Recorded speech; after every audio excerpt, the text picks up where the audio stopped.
Ready, set, go. Hey, Steve. Brian Coon. How's it going, man? It's going pretty good, man. Welcome to NC Raw. Thank you. I appreciate you driving over from Asheville on this brisk Monday night. It's freezing at your place this morning, huh? Yeah. Oh, my Super God. cold. Single digits when we woke up this morning, so Yeah. clear, though. Did you sneak out and watch any of that moon eclipse last night? No way. A little past your bedtime? I stayed up for a little bit and poked out there, but it was same thing. It was like single digits up on the mountain where I live. And, Yeah. Strong wind, too. Strong wind. Yeah, I got up this morning to take the dogs out, probably at about 7, and I have the little Google Chromecast thing, so it's always like playing, has a little logo and the temperature on the TV screen. So I got up and it said 15 degrees, like 7:30, and I walked outside and I was like, man, 15 degrees feels good because there was no wind. The wind had died off. Yeah. I was like, man, I can handle 15 degrees when there's no wind. Last night was brutal, man. Yeah. When I got up this morning, so I look on the iPhone and it says 9. I'm like, man, what? That can't be true. So I go to the local weather and it said 12. And I was like, oh, that's better. We shall see, my friend. Yeah. It's gonna be cold on the ride home, man. I'll tell you that. I appreciate you having me in. Yeah, dude. Totally. So who is Brian Coon? Why did I invite you over? I will tell you a little bit of a backstory. I was in a room with Brian Coon at the APNC spring conference last year. So almost a year ago. Oh, wow. It was the peer support ethics training that Richie was doing. Yeah, you were in there. I was in that room. It was a full house. It was a full room, remember? Wow. Yeah. And you were kind of sitting in the back of the room. Of course. Pretty vocal. And I was like, this dude has a personality. Like, this dude has a sense of humor. This is somebody that I would enjoy, getting to know and talking to you. And I didn't know your background. I didn't know who you were. Yeah. We just the room just very casually introduced ourselves. Yeah. And then I've known Richie for a little while, not super long, but yeah. He and I knew each other. And then last couple months ago at the Recovery Alliance Summit over here in Waynesville, you got up and gave a little kind of introductory speech, and same thing. It was like your speech was filled with a sense of humor and some personality. You brought some life into that room. Yeah.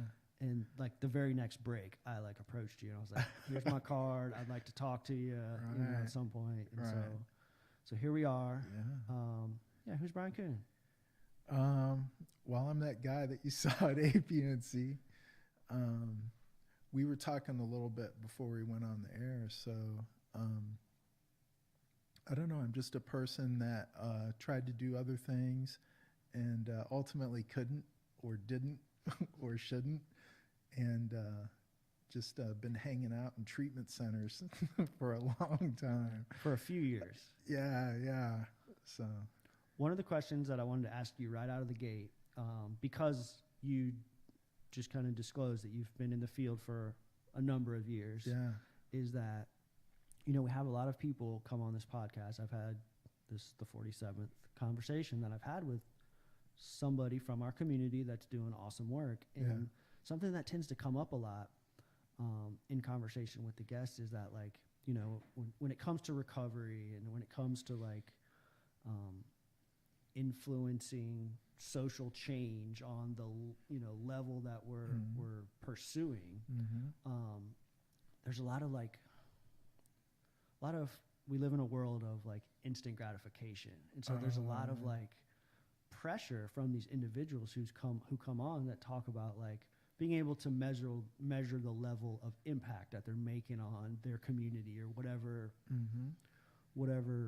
area that they're working in. And so what I wanted to ask you, being someone who, because whenever this topic comes up, what I always tell them is that the type of change that we're working to influence is it's not something that you can measure on a 1 year, 2 year, 3 year level period of time. It's something that you really have to allow to evolve. And take a step back every 5 to 10 years and kind of see where you stand and kind of see where see what that impact might be on your community. So like, how has this world of recovery changed, you being someone that's been in the field for 31 years? Yeah. If my math's correct? Yeah, that's right. How has, in your point of view, what type of impacts, what type of change have you experienced? Yeah. Something you're making me think of a little bit before directly answering that, like you made my mind go there when you were bringing that up. Well, I just heard yesterday or 2 days ago, and the guy was talking about when we are in our life and we get to a barrier, but it's a barrier we don't recognize until we're past the barrier or through the barrier and turn and look back. And then we can see that it was a barrier.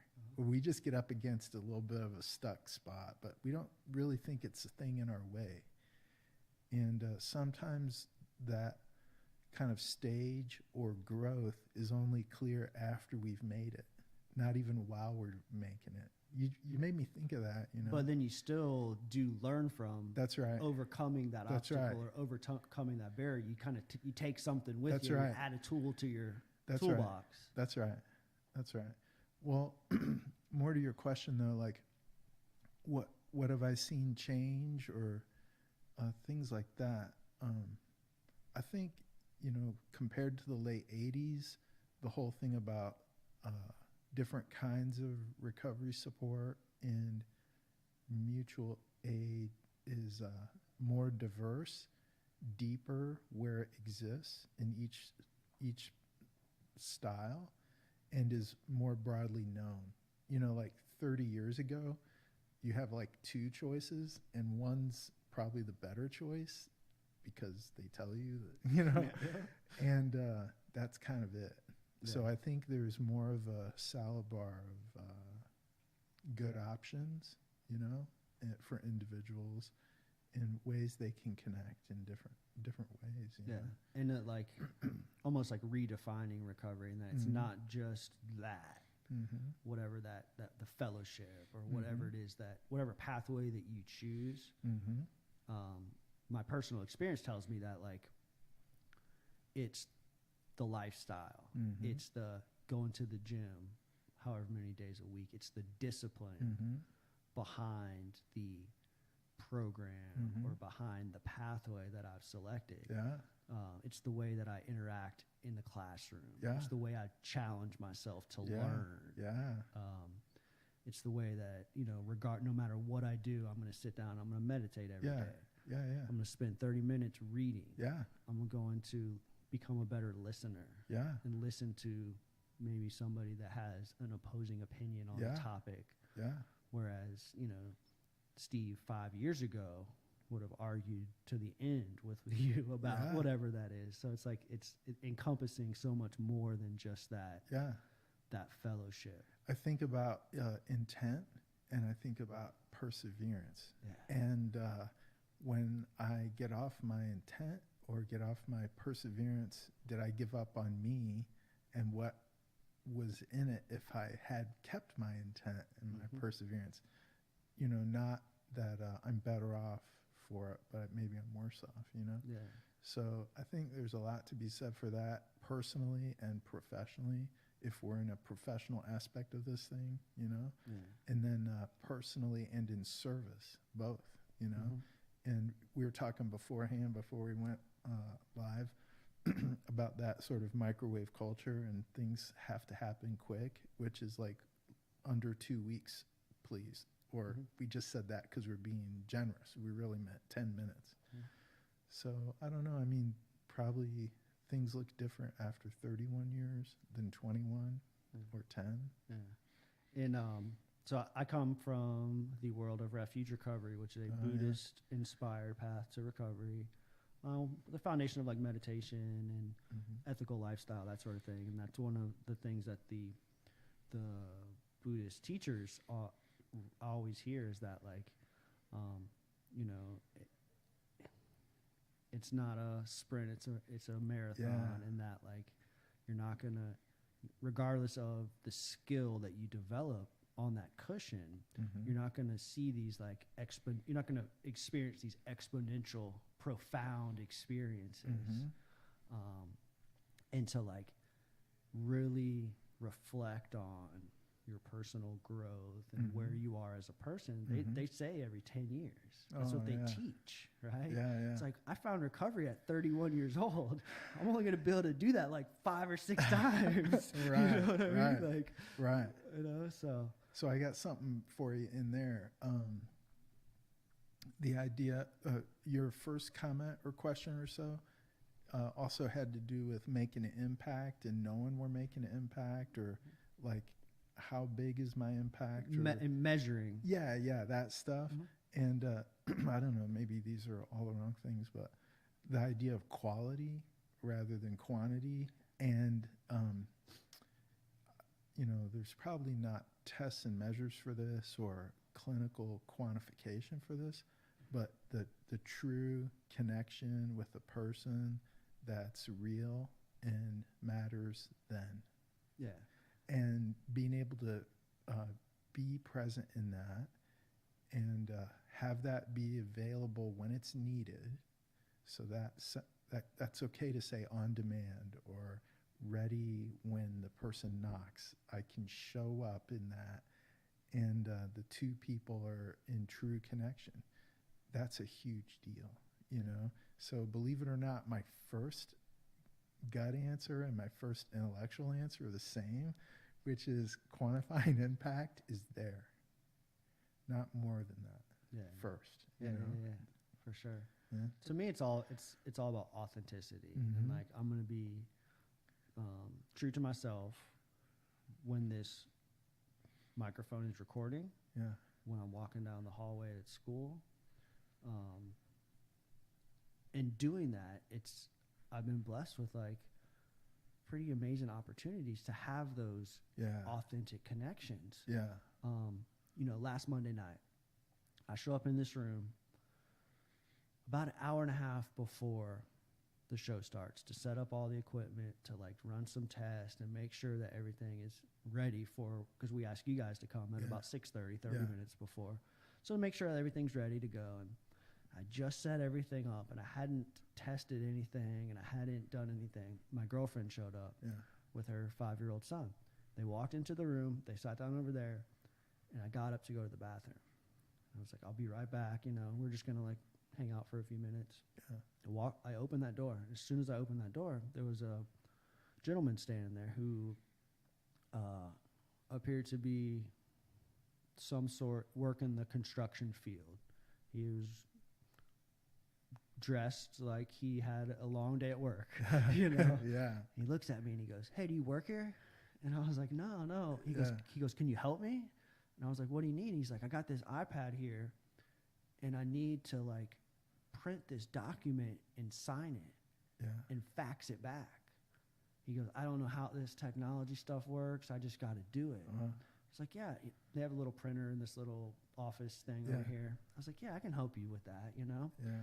So we get logged in, we get the thing printed up, and while we're doing that, we're having this conversation. We're getting to know each other. He's, "What are you doing here?" Well, recording this podcast. I get the thing printed. I email it back to the lady. Yeah. "What's your podcast about?" "Well, recovery always." We talk Yeah. about different pathways, approaches, and Yeah. what the experience of recovery is like. Yeah.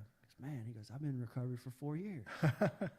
He's like, I'm da da da da. And he starts Yeah. having this conversation with me. And he asked me how to find it. And I showed him Yeah. how to pull it up on his iPad. And like, it just created this Yeah. this thing happen. Yeah. Just because like when I opened that door, Right. I was vulnerable, and I said, "Yeah, of Right. course I can help you." Right. "Oh, you need to send an email?" "Yeah, Right. dude, no problem." Right. So how did you find yourself? You said you came from a different walk of life. How did you find yourself in this line of work? Yeah. Yeah. A couple decades ago. How did you Yeah. find yourself like Yeah. getting started, and what was that process like? And All right. So my probably first love in like early in life is biology. which we don't, when we're 5, we don't use that word. You know, but it's all these like nature shows on TV and National Geographic stuff and like books, you know, animals and all that stuff. And so somehow, like, I just kind of knew in my mind, like, that's what I'm going to do. I didn't know what that meant, but that's me. I'm going to grow up and be that. And then just the older I got through school, that became more and more clear until I got in college. But that passion started at 5 years old? 4. I can remember. Okay. It was like a light bulb thing. Yeah. And I was in college, you know, freshman, sophomore year, and I realized what math was really all about. Because the biology department where I was like committed to weeding people out really hard, you know, with chemistry and all this other stuff. So I picked psychology as an undergrad, and it's a bunch of physiology and animal behavior and all that without so much math, you know. Fascinating stuff. Yeah. So it was my ticket for that. I've got, and I always tease myself about this when I'm with certain folks, I'll do it with you. So I've got family, you know, that are close, that are in this problem, and I've been watching that my whole life too, you know. So I'll say, of course, that had nothing to do with it. You know, we just picked psychology because it's animal behavior and physiology. So I finished the psych major. My senior year undergrad, we had to go 10 hours a week to a different place for practicum and like hang out, watch, listen, and see real clinical work happen, which I was happy to do. I was excited to do that, you know. And it ended up that the choices they gave us were, like, to me, really extreme and really scary, and I felt like totally unprepared for that. And when they said, how about a halfway house for like alcoholic guys coming out of 30-day programs, getting back on their feet, I was like, that's fine. I can do that, you know. I could connect to that. So that was in 87, you know, 10 hours a week doing that. Just watching and being easygoing, polite. Go from there. So I went to grad school, 88, internship for a year after the first year. So you got a year of coursework and then a year of clinical internship full time. But that that experience in the practicum was enough to inspire you to seek clinical psychology. Yeah, so that's the truth. I didn't even think about that, but the honest truth is there was a guy who used to come in at night, and I would go in at dinner time and hang and eat dinner with the guys. You know, they've been in their treatment, now they're in sober, what we call now sober residence. And there's a guy from the university who was a full professor, but he was an AA. And so back in these days, you didn't even have to have certification. You know, this is like before you had to have that. And he'd come in at night and run group 2 nights a week. So after we're done eating, there's like a 20-minute break, and then group starts. So I'm sitting in the circle with these guys, you know, in their group, and this was it. I mean, I can remember right now super clear memories of the exact verbal dialogue and change and risk-taking and sharing and camaraderie among the guys and help from that counselor that came in. And it was breathtaking. It was true transformation. To see that transformation is what kind of like lit that fire. Sold, hooked, finished. Yeah.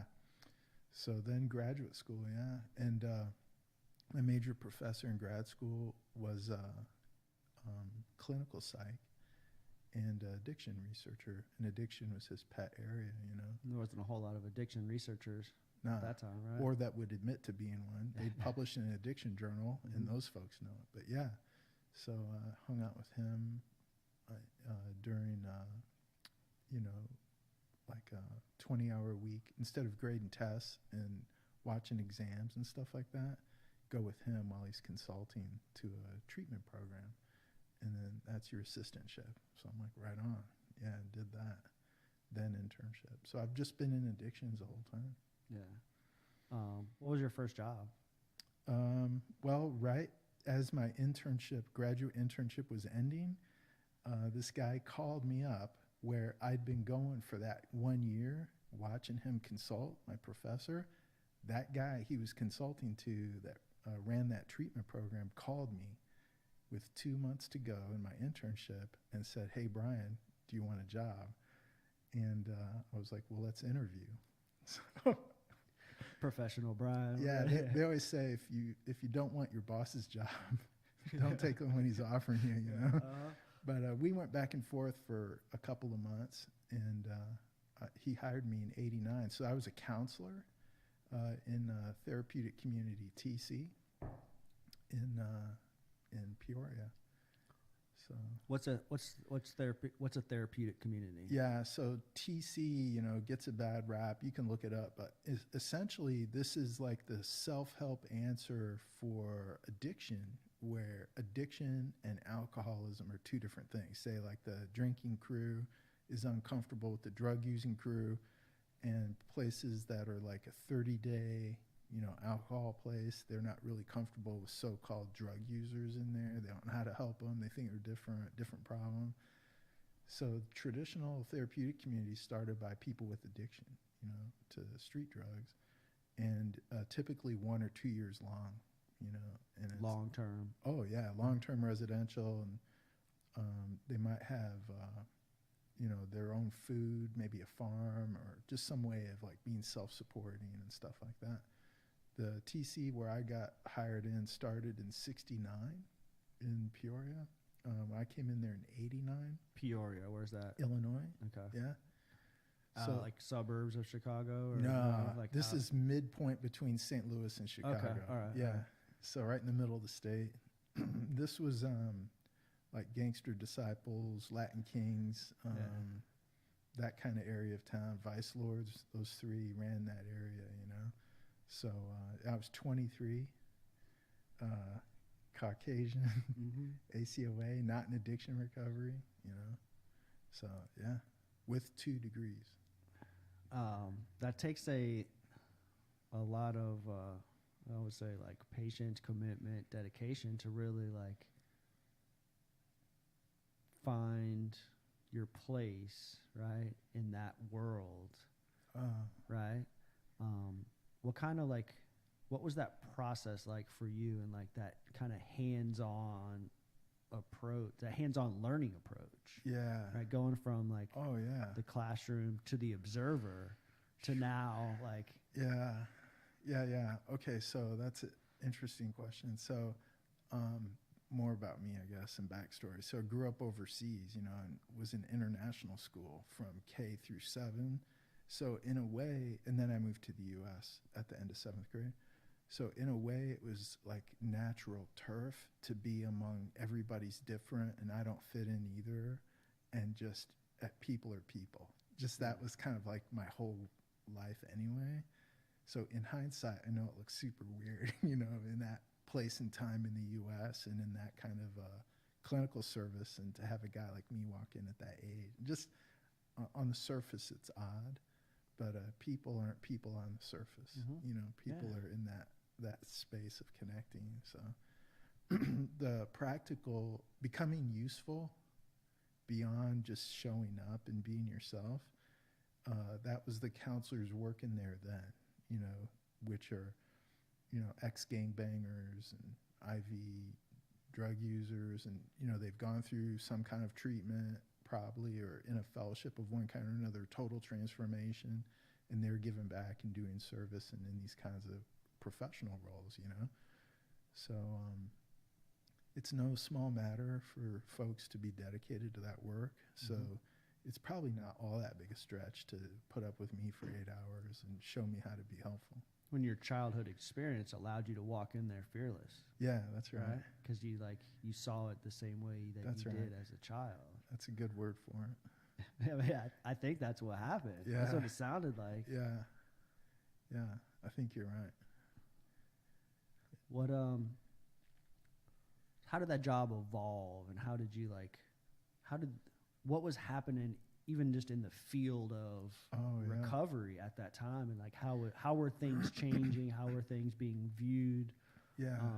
So something like super odd, maybe, like now 31 years, you say you're somewhat of a historian, where did the crack epidemic go? Question mark.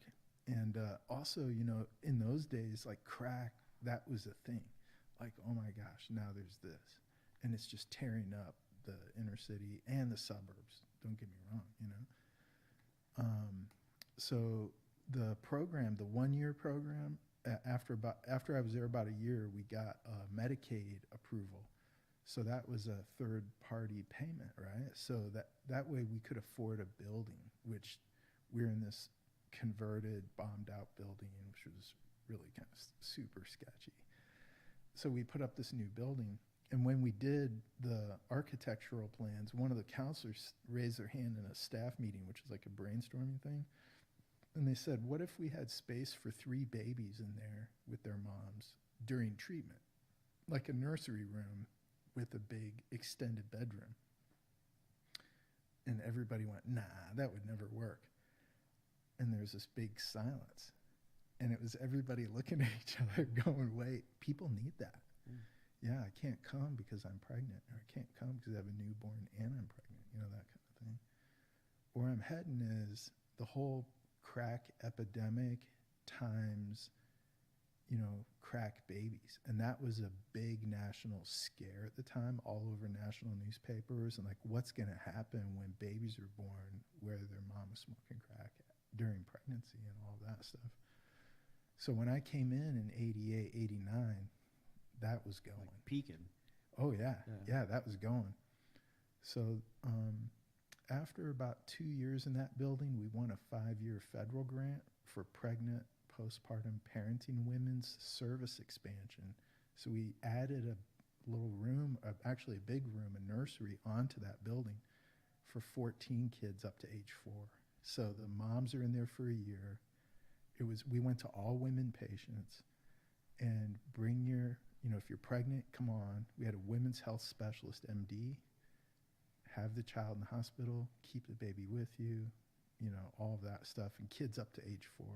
That's pretty amazing, though, that like an idea can come up in a staffing from a counselor that like is like eye-opening to everybody in the room to hear how many years later applying for federal grants that are funding this service. And that's like the beauty of this whole thing. Correct. That's right.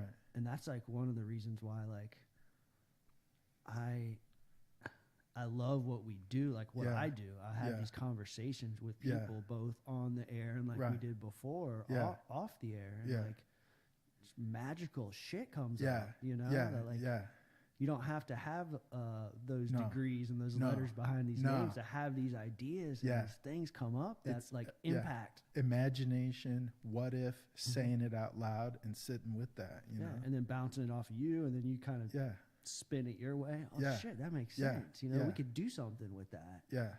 Now this therapeutic community, you guys also had a methadone clinic there? So this might sound weird, I don't know, but so, you know, methadone maintenance, like outpatient services, okay? And this is before Suboxone was probably approved even, you know, so it was methadone maintenance. So believe it or not, the methadone clinic started in Peoria, which was a separate organization in 68, I believe. And what happened was these 4 different organizations came together and it formed our agency. So when I started in 89, the methadone clinic was in the front foyer of the TC.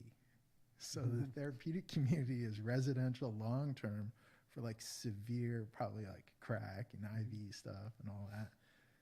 And then the front foyer in the first 2 rooms are like group rooms for the methadone clinic, and they're all outpatients. So just picture the beehive of activity there. So those 2 programs had a decades and decades long history of being connected, and they would share counseling staff at times or doing urine drug screens. You'd go across the split in the foyer, the carpet to the other, you know, that's like the dividing line of the programs, you know, but they were hitched for a long time.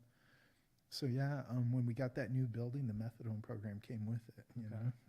what's fascinating is that like you had no idea at the time, but you were like retaining these valuable experiences that you could then turn around and like apply to this opioid epidemic and medically assisted treatment that's taking place now. Like so much of what you're seeing today, you saw it 25 years ago. Yeah. So the funny thing is, by coming up in, so 89, and I left that TC when I came to North Carolina in 08.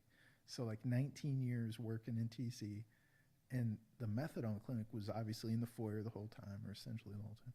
What I'm getting at is, I don't know, it's probably, I haven't met a lot of people in the field who've spent all of that, their time in TC and opioid maintenance therapy, be it Suboxone or methadone. So just imagine coming up, training, learning the work, helping people in both modalities at once. They're extremely different. 1 year residential, how bad do you want to come in, and these high barriers to engagement, versus methadone outpatient. You know, some people are in the first year, some people at year 20, whatever, just meeting them where they're at, you know? Yeah. So there's not a wrong way to help people as long as you're doing good work with them. You know, in my mind, in my mind, there's no controversies or bickering or ideological divides. But to so many other professionals there is. Yeah. Right? It's like a learning curve for many folks. Yeah. So that phrase is children learn what they live, right? Mm-hmm. Well, you're living proof. Right? But we're all that way. Yeah. You know, whatever. Yeah. Dude, that's kick ass, man. That's wonderful. Yeah. You got to do some pretty interesting work while you were there too. Mm-hmm. Huh? Yeah. What do you got on your mind? It's new modalities, things like that you guys were kind of like playing with. So just name dropping, right? Yeah, that's where I was going. If you've heard of William White, raise your hand, you know, so Bill White. So I only realized how special this was after I left it, you know. The funny thing was, all that work was in Peoria. And by the way, that was a gigantic community agency, hundreds of employees and all kinds of mental health services, substance treatment services. 30 miles away in Bloomington Normal was a Lighthouse Institute, Chestnut Health Systems. Chestnut Health Systems is like the provider side, clinical work and therapy with people. And Lighthouse Institute is like people that read and do research, like actually conduct research. So like the big grant-funded research studies from NIAAA, NIDA, SAMHSA, NIMH, things like that, huge federal trials coming out of big research universities, those studies have to have somebody come in and evaluate the methods with the people and, you know, was it conducted correctly, and then what are the results, you know?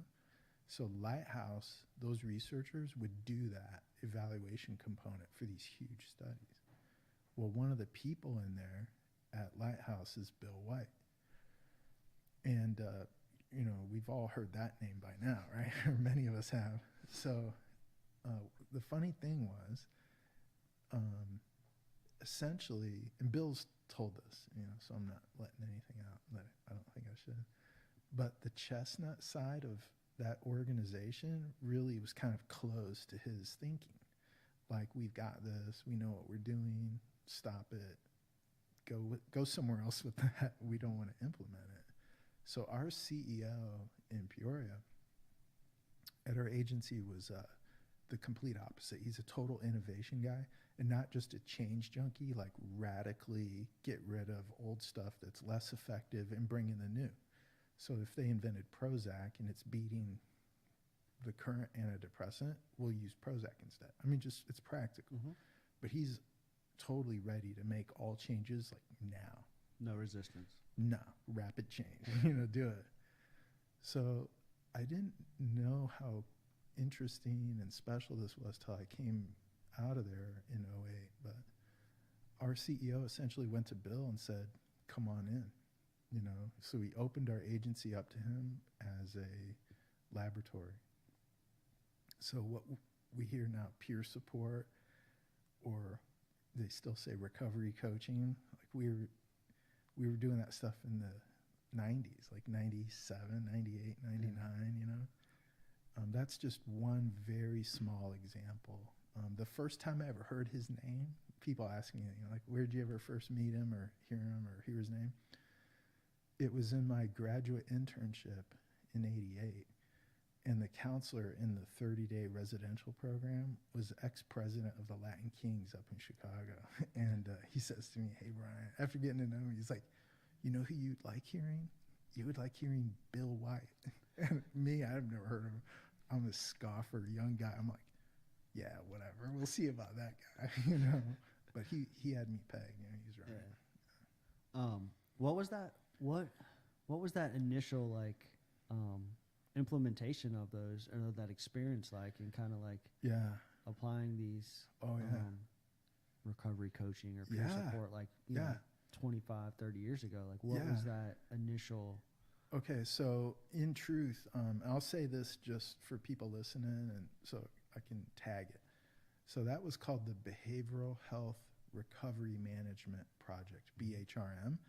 And all of the written material for that was archived on a website built for that project as a giveaway to the field forever. So I guess So like a service to the field. Oh, absolutely, on purpose. So that was part of the project. Like the state of Illinois is still paying for that website to just sit there, you know. How do they find it? Yeah, type in Behavioral Health Recovery Management, BHRM, Peoria. And it's, I think the address is bhrm.org, you know. Cool. But all that's there, including some of Bill's writing about recovery history. There's some of the stuff that he's archived there. It might all be on williamwhitepapers.org. I don't know, though. There's a lot of cool stuff on there. Our clinical guidelines are on there. Long and short answer, I think, at the principles level is a piece on there called the BHRM Principles. So that's still sitting on that website, BHRM, and go to the principles, recovery management principles. And there's like 12 of them or 13. And if you read those, you know, they say nothing's more powerful than an idea, right? So those 12 or 13 principles, after you've read about 4 of them, you're laughing because you're like, I see. And then look at the copyright year down at the bottom. It'll blow your mind. Yeah, yeah. And what they did, Mike Boyle, who's passed away now, he was our CEO, Bill, Dave Loveland, who's since left that agency, and another guy up in Chicago, sat together and said, what really needs to happen? And what are the ideas that will take us there as a field? Change the world was their little ad banner that they didn't let other people know that they were trying to go for, change the world. So those principles are still sitting there. And what change looked like was taking dozens of programs in our agency. Our agency had dozens of programs for mental health, different, all invented differently by whoever, and different programs for substance use. Look at those programs through the lens of those principles and decide where either the lowest hanging fruit was to change according to 1 or 2 of those principles, and or what's the toughest, hardest change to make. So start now and just go. So each program was looked at separately through those lenses. And then, so that's bottom up at the program level. And then the bigger one was top down. So stuff like recovery coaching, write a manual for it, and just carte blanche, put it over the whole company. Like if you're being served by us, you have a coach, period. Like just top down, obliterate everything with coaching. So there was tons of changes that took those different forms. What were the driving forces behind the principles, and where did that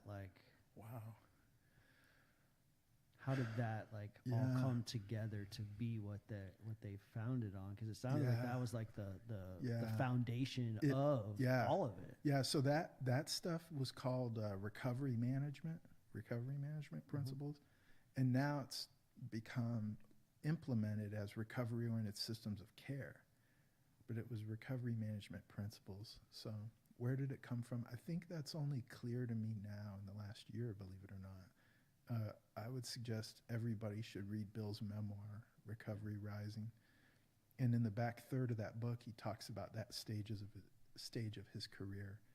And if you've read the memoir, he's talking about his personal and his professional development, which I paraphrase it as accumulating dissatisfaction with treatment as usual, time limited, short-term, putting out problems rather than raising recovery and going for a real wellness rather than just don't go to detox again, things like that. So I think the way I understand it is it came out of that dissatisfaction and wanting treatment when it's needed and recovery support when it's needed to match the need when it probably doesn't if it's left to itself. I think it came out of that kind of angst. It makes sense, right? Like I can see the value in that, and I can see the reasoning behind it. But here we are, like 30 years later, and the word recovery, the field has somewhat become an industry. Correct. Right? And so, like, there's a mixed bag of many organizations and agencies doing exactly that and applying those principles to the work that they're doing. There's also, it's probably 50-50. There's also a lot of places out there that might not. Yeah. And so I guess where I'm going with it is it can be difficult to differentiate between the two, right? In the fact that, like, you don't necessarily know it's hard to know what you're getting yourself into until you've experienced it. True. And when you're talking about recovery, you're talking about people's lives, right? Like, you're talking about the potential to cause some serious harm on both the individual and the families. And I guess where I'm going with that is that, like, to me, following these principles and holding ourselves to those standards, it should be like automatic. Like, there should be, like, that should be something that's, like, implemented, or some sort of standard that's implemented, like, across the board, because it makes sense, because the research behind it, like, shows that that it works. Yeah. That brings up a interesting thing, for lack of a better word, that I think is a lens through which to view our field. And it's a tension between what you could loosely call indigenous recovery and indigenous recovery support on the one hand, and that's going to be different everywhere you find it. And then professional standards for clinical addiction professionals when their help is needed, and the space between those for actual human beings that need to get out of addiction and start to move through change and putting their addiction career behind them and getting well, even if that takes a long time, and there's a lot of grayscale in that, So there's and I can see it clearly at 31 years. I think I was in it in year one, but what I was seeing wasn't so clear to me, that there's a lack of connection generally, when it shouldn't be so, between the indigenous recovery community of all stripes and the professional treatment community. That gap doesn't need to be. Those two hands can work a lot closer together. Yeah, it should almost be like a standard of, like, practice, is that, like, that's initiative number one. Right. Right. So it's very powerful. The implications of the disconnection are very powerful. So keep coming back. Discharge. Right. Yeah. So how are you doing? Problem solved. Yeah. So the mindsets aren't wrong, somebody I know would say, they're not incorrect, they're incomplete. You know, they need each other. Yeah. For some people, right? So those that aren't making natural recovery naturally occurring, and they need professional input, you know.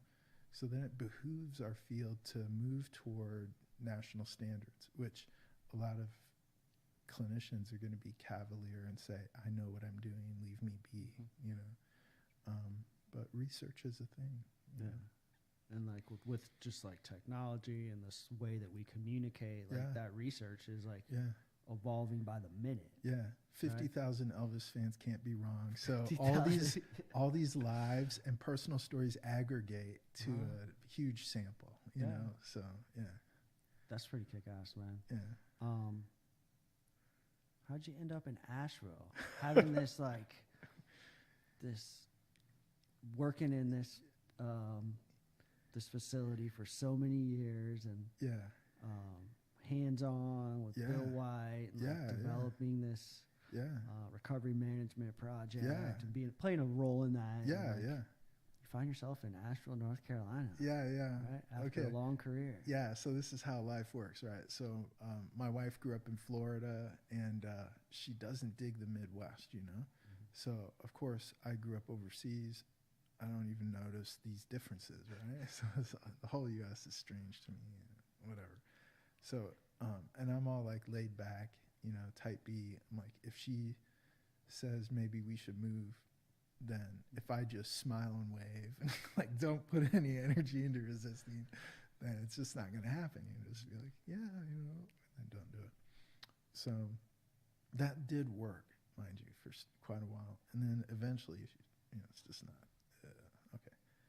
So I finally reached that tipping point, you know, where I could tell we need to go. And I'd been in that agency for 20 years, so these are lifers too, you know. And I told them, you know, with a few years to go, hey, we're going to move. And she goes back to school.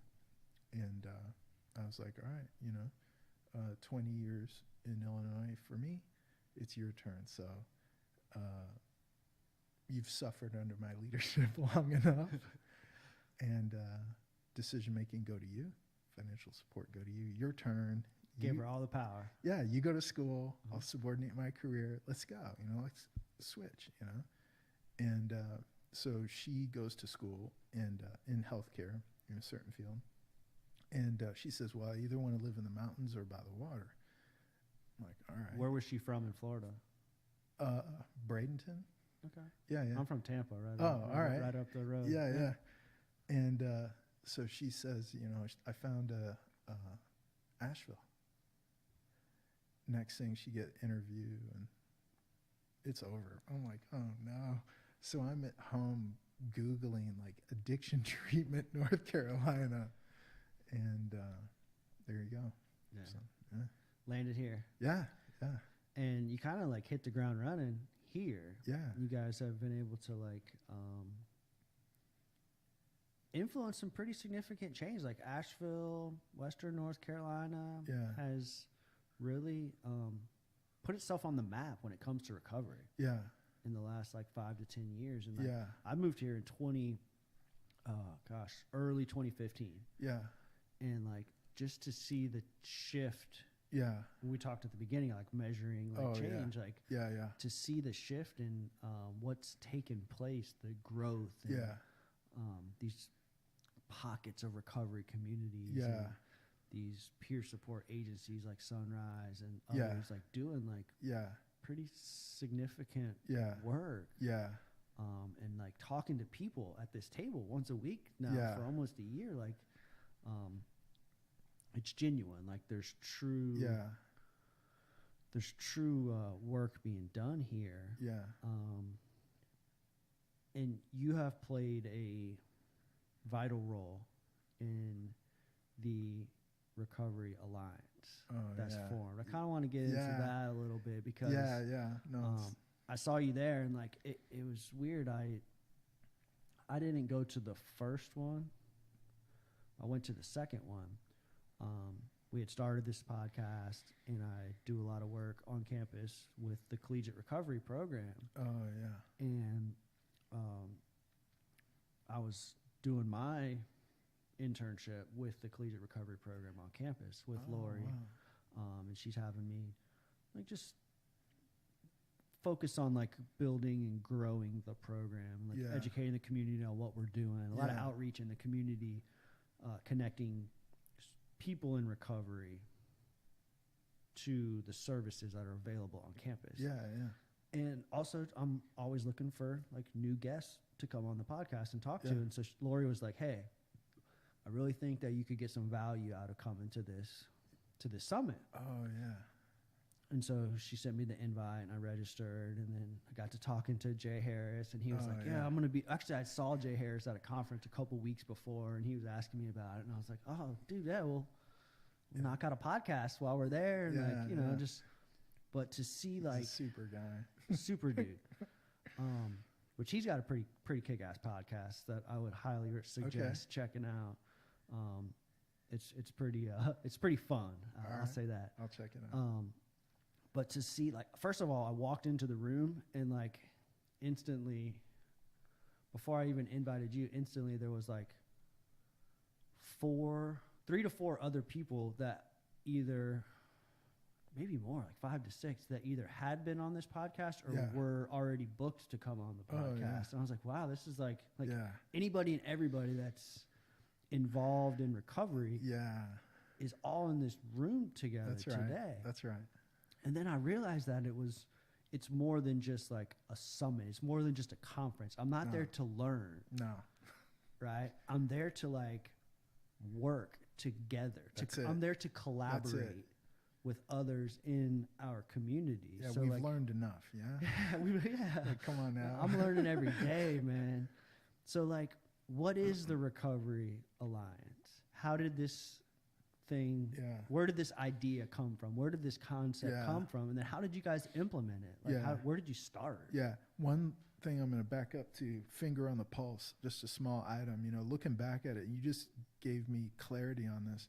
So back in the TC in that urban area, you know, like we had a 3-phase program about a year long. So we had an alumni group, and they called themselves Phase 4. You know, Phase 4. And you know, I think that's about extracting people out of the culture of addiction at the street level, where it's super dangerous, not just to say toxic, and bringing them into a bunker of recovery support that's like probably covert ops, you know, inside the city and all of that.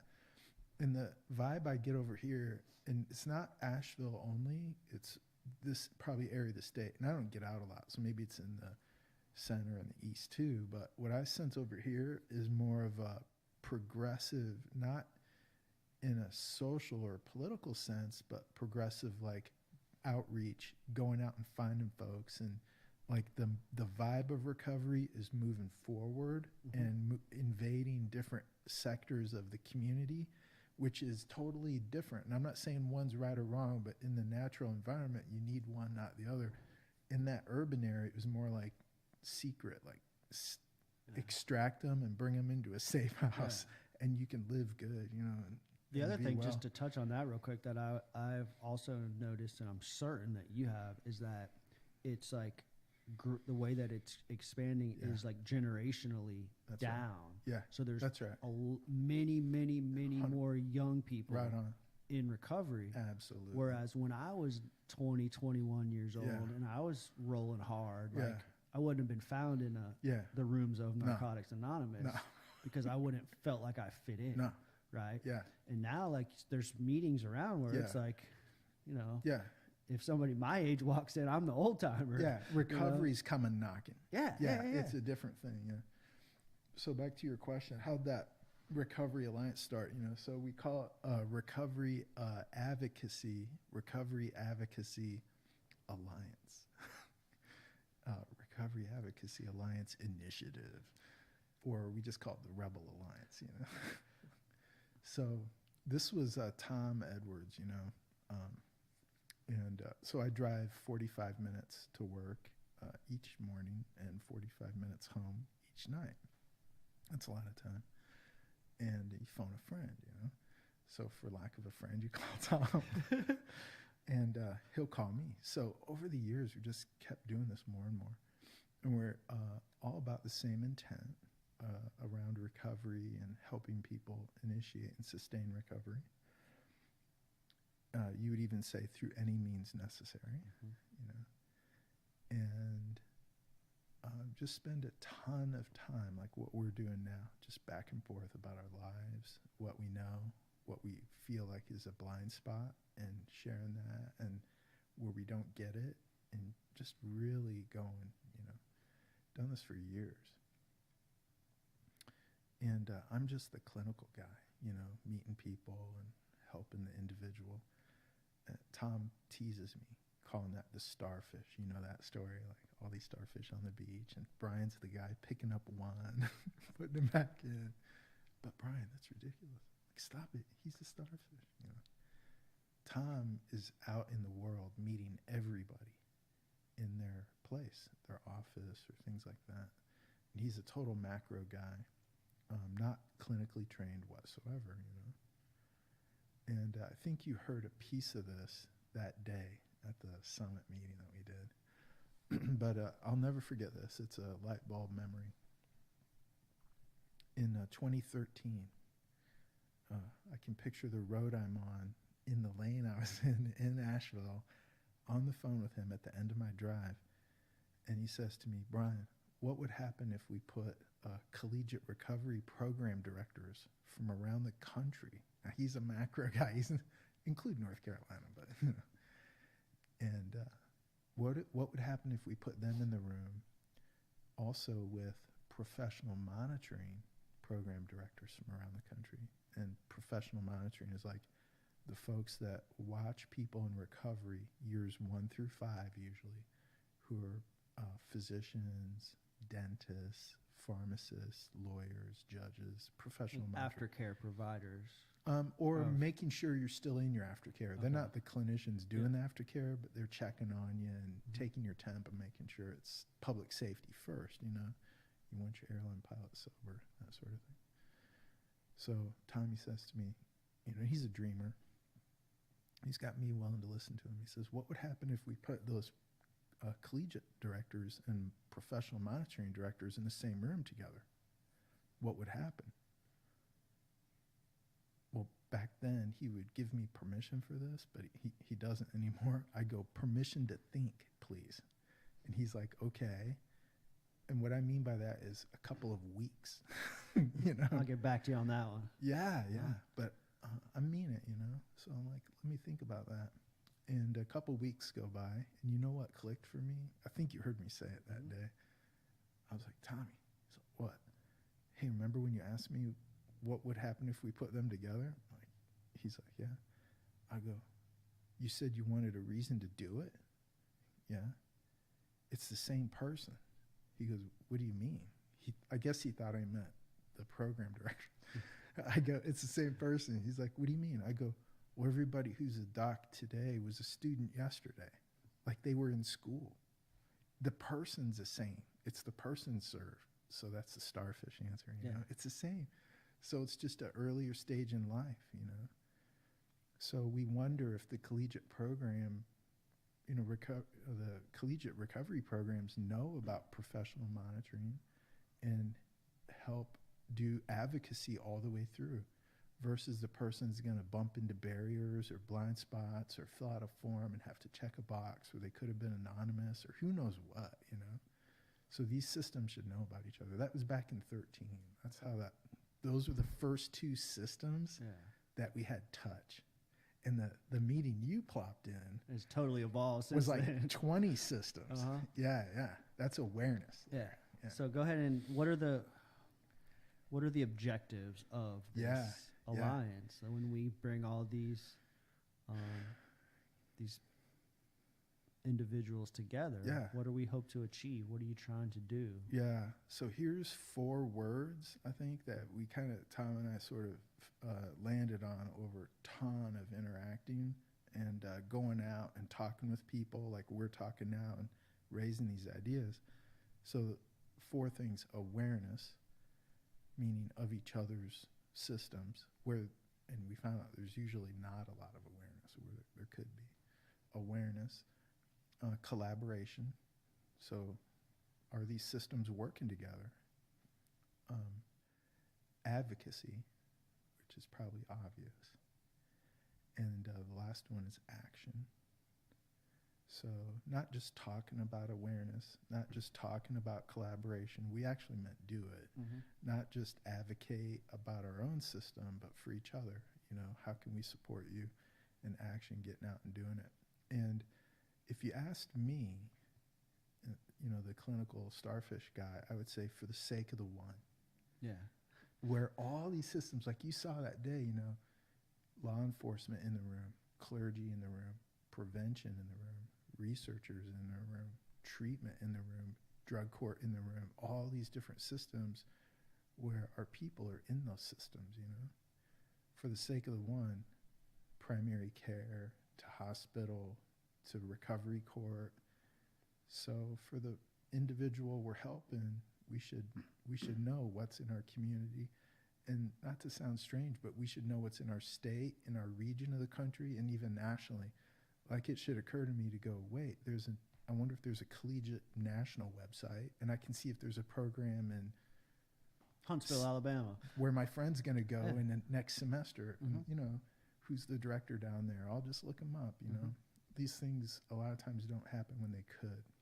And there's like, you hit the nail on the head, because all of these services are interconnected.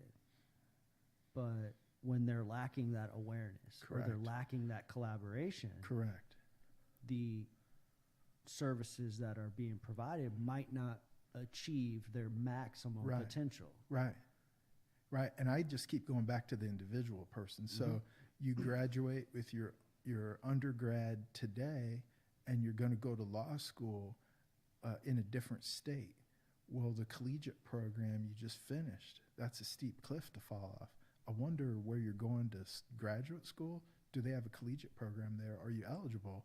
And can the director hand off, or can you just call up and say, hey, here's me, you know? Yeah. Or like, even like the decision in what school to select, when right you're on. looking at 3 or 4 different ones. Yeah, How are you going to make that decision? absolutely. Where's the weight coming Yeah. in? So I always use the same one example all the time, but I haven't found a better one yet. This is a true story. So counselor where I'm at now, in the first session with somebody, in under 20 minutes, had that conversation. Like, wow, you want to finish your undergrad? Do you know about collegiate recovery?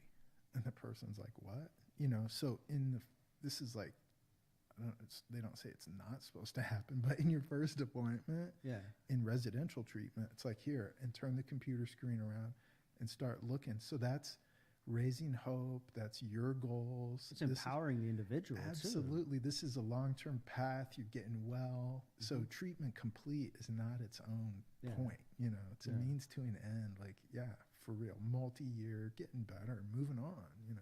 In the grand scheme of things, like, just recovery itself is so kind of foreign and kind of new to those individuals, that like collegiate recovery is like undefined. Like, what is that? Even now, like when I'm hustling it in this community, and I say, you know, we have a collegiate recovery club, and these are the things that we do. I get I get almost like a blank stare, questionable, like curiosity, like what is this guy talking about? What exactly is he talking about? I have to go into like a lot more detail as far as like what it is that we do and who we serve, like defining who we serve. It's not just substance use behaviors or substance use disorders. Like, it's we're a community of students who collectively support each other and promote like health and wellness. Like this semester, we're 3 times a week, Mondays, Tuesdays, and Thursdays. Members of our club are meeting in the fitness center and working out for like an hour and a half. Like, it's not just the twice a week support groups. It's the going out and spending 3 hours on Martin Luther King Day because we don't have class, bowling and like building some community and having a good time and promoting that we can have fun in recovery. We can be college students, achieve our goals, and still have the time of our life, dude. In 2014, we hadn't done a first summit yet. And Tom, so here's macro, right? He's like, hey, you know, what if I booked a room, you know, at a hotel for like 2 days? I'm like, yeah.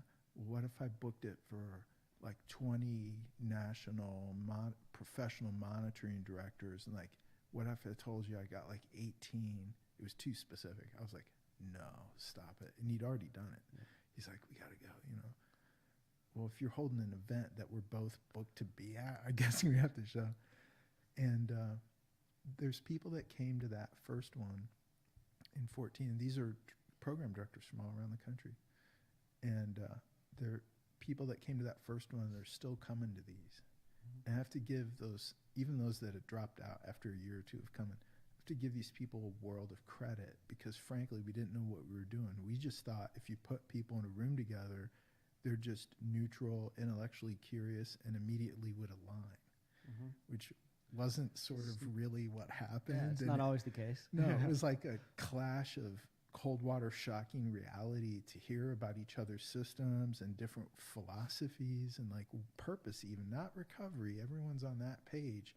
But what does it take now for the 18 to 23-year-old versus what does it take for a surgeon who's mid-career, and the concerns about safety versus advocacy? And so these systems hadn't shared really personally or professionally, you know. That was super awkward. Mm-hmm. We totally do it in a different way to help people understand. But what you're describing, Steve, with going out and kind of promoting what is collegiate recovery, so in subsequent summit meetings nationally and in North Carolina, it's been just for North Carolina folks more or less, we've had different systems get up on the stage for like just 30 minutes and do a true dry infomercial of what is your thing, like literally what is drug court, mm-hmm. not the one here, period, like what is it? Define drug court. Yeah, absolutely. Just simple. Yeah, mm-hmm. flat out. What does it contain? How does it roll? And then same with professional monitoring, same with collegiate. And as we've gone along, believe it or not, we've had national heads say, let's do a roving panel of 4 systems, and either me or Tom on behalf of like the summit idea, and go to each other's national conferences and have 3 or 4 systems get up and go, the one person might need more than one system, time to understand other systems. Yeah. We've done those. Simplistic training and in an environment that's like conducive to like right. that type of learning. Top down, then they can like promote it in their state. And I always think this is valid, like go do the simplest site visit, like me coming here today, you know, like, wow, go to that other thing, go see the drug court, meet that staff, and now there's a connection and you can really like get it. You know, mm-hmm. What's next for the Alliance, man? Where do you see this thing going? Well, the truth is from 14 to like last year when you came, a lot's changed, right? A lot's changed. And what's happened is we've gotten it a lot smaller. We're just kind of in North Carolina now. But the cool thing is within North Carolina, we've gotten huger, meaning we've added, now very intentionally, not just throwing out mailers, but like clergy, law enforcement. There's people that are super strong recovery advocates. The allies that are. Oh, 100%. I mean, totally. Law enforcement in 15 sectors or so, you know. So because it's people in the state, I think there's a rallying together and a pulling for unity because of being geographically close. And the one you came to was the last of 3 we've done that are regional within a state, you know. So like we've done the East, Jay's helping out over there. We've done the center of the state, and that was just the Western regional one. So look at that room was on fire, man, the energy in that room. The room was on fire. It was completely full, standing room only. You're standing in the back in the corner. Yeah. That was standing room only. Yeah, that's wonderful, man. Like, so I think to answer your question in a concrete way, where do we go? You know, it's that idea of collaboration and working together. And, you know, so people ask, you know, like, what does that mean? Now, this is me, just the dreamer and a guy who will ask a question and let it hang. When our systems get to understand each other, Like, what do you really do? What do we really do? And then go, okay, like I was saying, there's a gap, maybe recovery community and like professional treatment people. There's an empty space and there shouldn't be. When our systems get to know each other, can we see where we could collaborate but don't for the sake of the person? Yeah. And what I would want coming out of all of our summit meetings is totally different collaboration that would be innovative and unique. So we can't describe it right now as an answer, because I need 3 people from different systems to cross-fertilize and go, wait, I see a thing that we don't have today. Yeah. That's what I want. Allow it to kind of correct develop on to its reveal own, itself. To reveal itself. Right. The old cliche. What? I don't know. I just think that, like, what happened, I don't know, like, is it, because it's an annual thing, like, do you see, We do one for the whole state every year. Yeah. and then each region once a year? Mm-hmm. Is that correct? Yeah. Do you see it growing into doing something like twice a year or more, like additional, Yeah. to continue those conversations? Because, like, what you hit on is, like, what I related to is that one of the things that I noticed at the Western North Carolina Regional Recovery Rally the last 3 years, the big rally that they do at Lake Junaluska also, was that there was a lot of kind of awareness, right? Using your terms, there was a lot of awareness that, and we would get to know, like, the vendors, we would get to know each other, and we would, like, throughout the day be able to, like, share and define what it is that we actually do and who we serve and all of those things, but it lacked collaboration. Right. There was no collaboration. So I would get a stack of business cards every September, right? And I'd take them home and I'd put them wherever. Right. I wouldn't see these individuals until next September. That's right. Right? Yeah. And then it'd be like, hey, there's Mountain Projects. Yeah. Hey, there's, there's these folks. And, like, there wouldn't be, there was never follow-up. Right. I wasn't doing a podcast at this time. I was just promoting collegiate recovery. Yeah. But there was never any communication from that initial introduction, initial transfer of business cards. Yeah. Like, it died there. Yeah. And then it picked back up a year later. Yeah.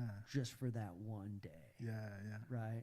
And, like, what you guys are doing is, like, it's taking that to the next level and continuing that conversation. Is there any other national organizations that are doing anything similar to this, like not that we're aware of? Type? Not that we're aware of. There probably are. There's a huge model for social change and, like, citywide change out of Stanford called Collective Impact. And it's kind of like if a public health initiative really was turned into a structure, a system, and had a method to implement with outcomes. But that's for, like, a city, where you'd have, like, probably political stakeholders and whatnot. Yeah. But for our field, not really. One thing we've done, and I think you probably saw it when you were in the Western Regional, was when folks come to summit meetings, what we have happen is they come and get seated according to table topics, not according to their system. So it's not like you have all collegiate program people sitting at 2 tables looking at the rest of the room, So before they come, they self-assign according to topics. Interests. Yeah, right on. And sometimes it's things that people don't know about and want to get involved in. And it's not like, come watch your system. It's like, what if the Western region had a directory, for example? Wow, let's pull that together. Those kinds of things. So we've gone You out could of make a directory just by who's showing up. right in that on, room. populate your own, Yeah. and then curate it. So what we've tried to do is help people have the structures, electronic tools, and other ways of building collaborative work groups to find projects that need to be brought into existence.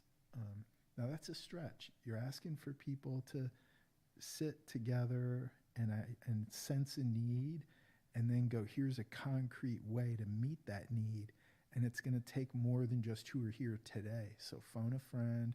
Wait, I know the sheriff over there, and they're not even in the alliance yet, but we're going to go out and get them. Yeah. You know, that encompasses all the things that you've talked about today. Right. The collaboration with Tom, right? The counselor back in Illinois that raised his Right. hand and said, "Hey, do we What need if? what if?" Like, Exactly. it encompasses all of those Correct. those experiences that Correct. you and both Tom have had. Correct. And it's a practical way to like apply, Right. and allow it to like Correct. sort of evolve. Yeah, it's full of those BHRM principles. When you go back and look at them, it's like, oh yeah, that was in my DNA more than I knew. You know? Like, it wasn't like, hey, come up with some BHRM-ish stuff. No, It just organically happened. It came out. That's true. If somebody wanted to get involved, Yeah, if somebody wanted to attend the next summit, yeah, where would they go? Because the website, yeah. is pretty. Yeah. So, okay. Cool. Yeah. So Tom, believe it or not, put together a website for this kind of collaboration, and people can form groups that are public or private for like your work group. So let's say if you and I were working on a directory and we had like 10 or 15 other people helping, we could go in there and just form a closed work group that people couldn't even see, you know, just the ones in it can see. Or you can go in there as a member or just sign up. It's free. And then there's like a news feed and things like that. And then say, you know, an article or the website for this podcast, or people can post resources or just all kinds of stuff like that. So he got that thing put together, you know. So Recovery Alliance Initiative, Google that and it should come up, you know. Yeah. And you just, it's a username and a password. Yeah, and it's like a social media type. It is. It's meant to be that too. Website where you can like make friends and Yep. interact like Yep. both personally, Yep. like in like one-on-one, Yep. and then also like publicly. Yeah, there's like a message forum board aspect to it as well, which might seem old-fashioned, but it's helpful because you can post something and then somebody will pick that up like 2 weeks later. You know the way those work, versus it gets lost in the bustle of a news feed. Or I'll tell you, without like disclosing any personal information, just last week I received an email from a fairly new organization out in Swain County, and she was like, "Hey, I got your name from blank. Yeah, We are looking for a speaker to talk about this specific topic. yeah, The person who gave me your name thought that you might be able to give us a lead on somebody that's well versed in this said topic." yeah. And I didn't recognize the name. I didn't know who it was that gave her my email. And so a quick search on Facebook led me to believe that it was somebody from the Alliance from that day. I don't know if it was from the directory or from the website. Yeah. But she shared my information. Said, "Hey, this guy's close to you. Yeah, You might know somebody that's kind of like on topic with." When you're in there, you can, there's a tool to just put a name and an email in and it'll invite them over to it. So they don't have to know anything. You could be like, "Hey, this thing's going to come." And then you can just click that and then you're in there, you know. So we're trying to create ways to have it disseminate itself. You know? Yeah, if you're involved in the recovery, any type of recovery community, I would highly recommend checking it out, because you guys are doing some serious work, and I'm looking forward to seeing this thing like evolve and kind of grow and that sort of thing. Other states have come and watched, believe it or not. Okay. So South Carolina, over the last couple of years, we've had people in our tables from different states from the beginning, because we started national rather than at the state level. But other states have caught on to the idea of regional meetings like you saw and statewide meetings, and have said, "Hey, can we come watch your state meeting? Can we come watch your regional meeting? And can you help us set up a template of how to run with what you're doing for your state over in our state?" Sure. Yeah.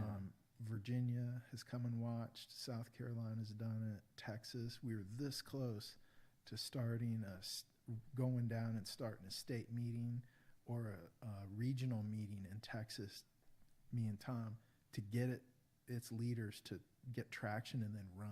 We're very close, you know. A soft handoff. Yeah. That's super cool. Yeah, I look forward to seeing like what happens. Yeah. And like the only thing that I would say that like, and I probably just like could have, it was important. It's always important to me to like meet new people. Yeah. Right. So like when I selected my topic and the table that I sat at, I chose the table based off of, the individuals who were already kind of I'm interested in all the topics. Yeah. But I was like, hey, here's an opportunity to meet some new folks, to learn what you're doing in the community. Yeah.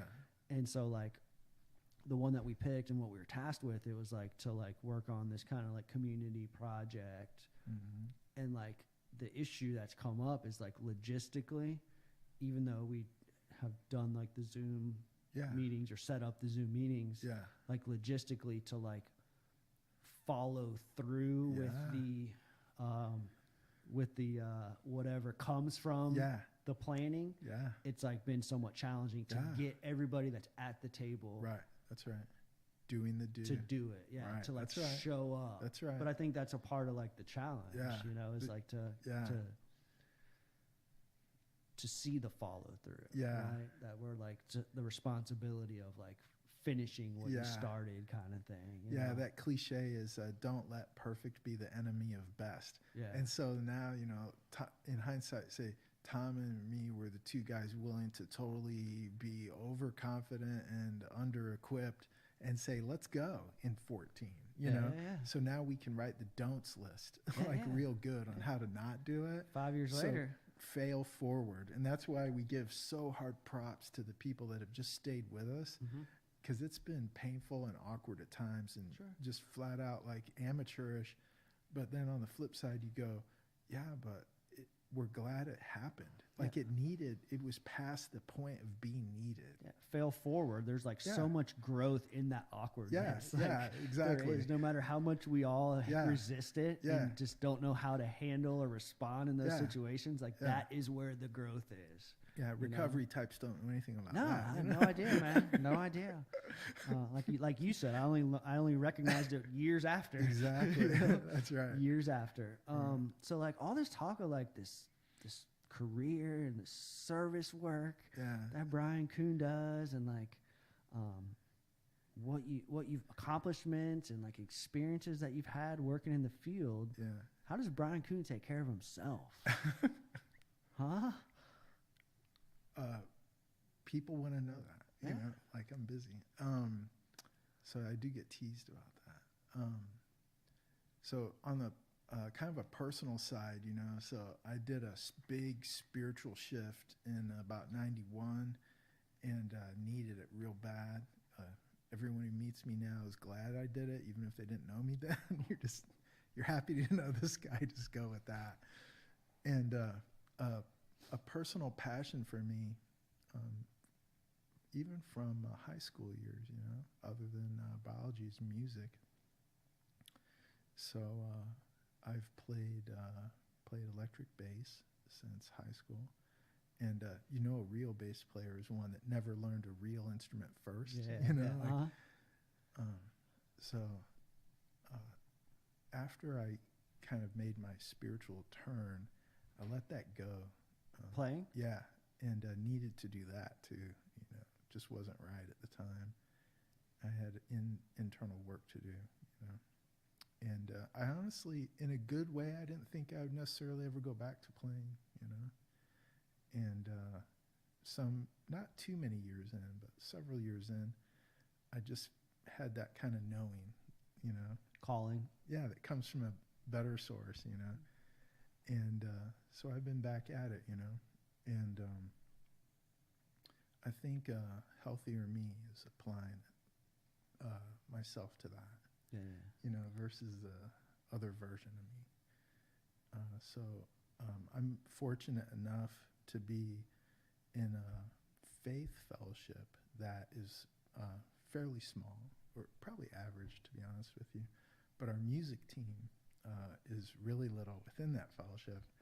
And just by the size of it, there's no substitute players, you know. Oh yeah. So, so for the musicians out there, I've been doing 3 services a week in a practice for about 10 years, you know. Wow. With the same people. So that's just a lot of miles in the saddle for tightness and fun. It's probably not important to know, but I'll say it. Like, what style or how do you guys sound? I've been told that we're kind of a Venn diagram of Sly and the Family Stone, classic Chili Peppers, and like Bachman Turner Overdrive. Okay. That you can go there in your head. And then we have 2 switches or modes. One is like a Motown mode, and then the other is like a 2-beat tent meeting mode.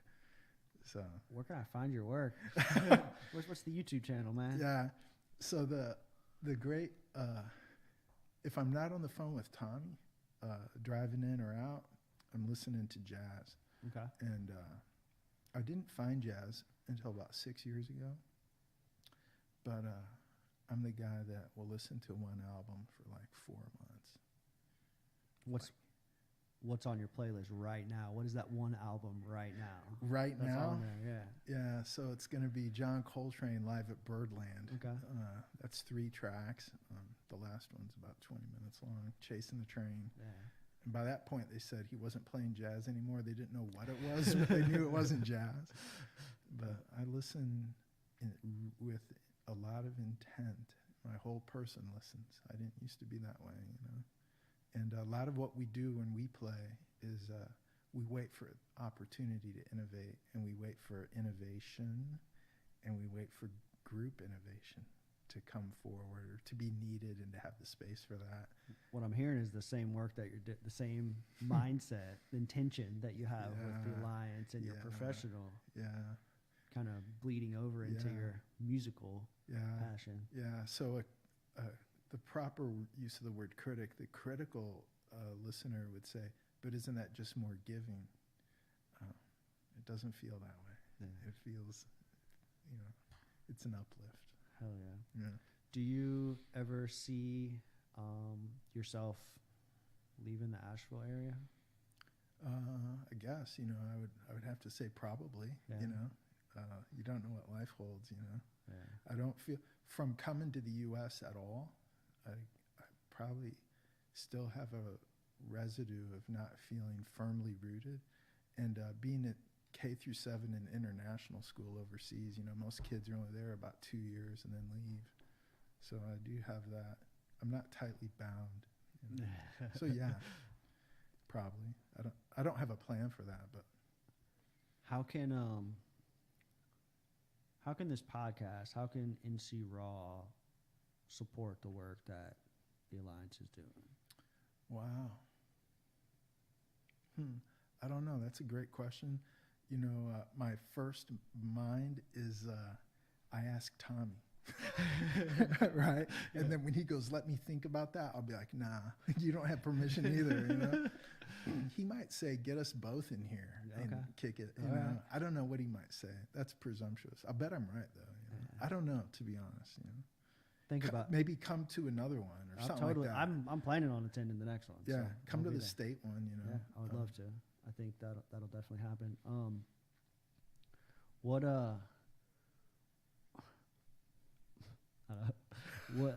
cracking myself. You know, one thing that I would say in an Recovery Alliance way would be I'll email you the spokes in the wheel, and then make it your job to go out and site visit every spoke in your community and be recovery or not. And I say that with respect around anonymity of status, identifying, and fellowships, and or be NC Raw or not, and or be the CRP or not, or whatever. Like export your awareness into those zones and do this with them out there, you know.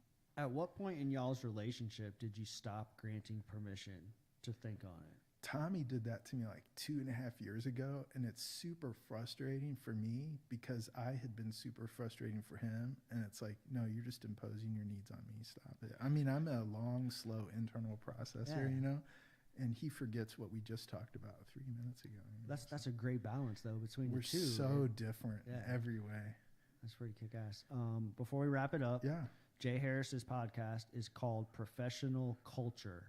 Professional Culture, the podcast. Oh, It's on SoundCloud. Wow. Now, they just started the second season.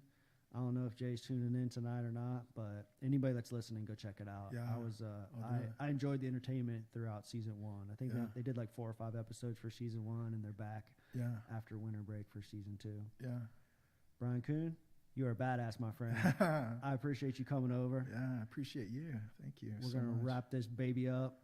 Thank you guys for tuning in to NC Raw. Recovery always. Visit our website at www.ncraw.life to subscribe to the podcast. You'll receive exclusive content emailed directly to your inbox every time we record and post a show. You will get it first. It's free. Just drop your email address into the little subscription box, and we will send it out. You guys have a wonderful evening. Thank you for tuning in. Good night, y'all. Yeah.